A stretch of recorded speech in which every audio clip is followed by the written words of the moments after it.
কৃষ্ণ জয়গুৰু শংকৰ মোৰ অন্য এটা বিদ্যালয় সকলোকে স্বাগতম জনাইছোঁ। আজি আমাৰ কীৰ্তন আছে ঘৰৰ ওচৰতে। আমি আহিয়ে আছোঁ। এই পাছফালে আহি আছে ভকত হ'ব। আমি পাইছোঁহি। আপোনালোকক দেখুৱাই আছোঁ আমাৰ কীৰ্তন কেনেকুৱা হয়। আপোনালোকে জনাব আমাৰ কীৰ্তন কেনেকুৱা হৈছে, কমেণ্ট কৰিব।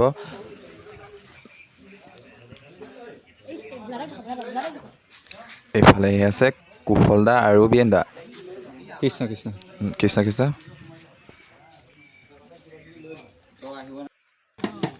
আমি সকলো বহিলোঁ।